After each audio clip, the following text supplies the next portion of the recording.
Women parade through the streets to protest against the presidential election results in Minsk, KYIV. About women marched noisily through the Belarusian capital on Saturday, beating pots and pans and shouting for the resignation of the country's authoritarian president in the 35th consecutive day of large anti-government protests.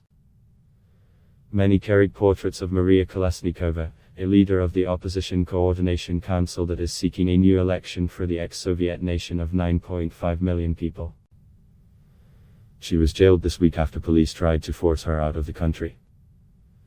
Her lawyer says Kolesnikova was driven to the border with Ukraine, but tore up her passport and refused to leave Belarus. Others carried placards reading "You painted my heart with blue paint," referring to President Alexander Lukashenko's claim that some women had painted themselves to appear to have been bruised by police beatings.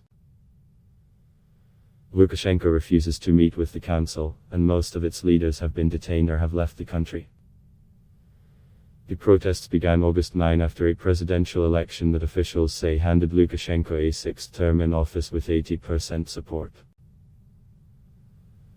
Opponents and some poll workers say the election results were rigged.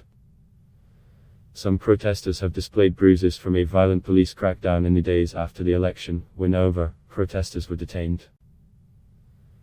The protests are the largest and most widespread of Lukashenko's 26 years in power. Sunday demonstrations in the capital of Minsk have repeatedly brought out crowds of more than. Protests have broken out in other major cities and strikes have hit some of the country's major state-owned industries, previously a base of support for the embattled 66-year-old leader. Lukashenko met Saturday with top officials of the country's security agencies. Throughout the unrest, he has rejected any concessions, has repeatedly accused Belarus' western neighbors of preparing to overthrow his government and has made shows of aggressive defiance, including striding with an automatic rifle across the grounds of his presidential residence.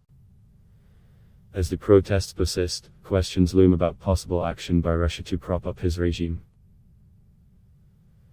Lukashenko is to meet Russian President Vladimir Putin on Monday, in their first face-to-face contact since the unrest began. Putin has said he stands ready to send Russian police into Belarus if protests turn violent, stoking fears that Moscow could move to annex its neighbor. The countries have a union agreement envisaging close political, economic and military ties, although Lukashenko has repeatedly expressed concerns that Russia wants to absorb Belarus entirely.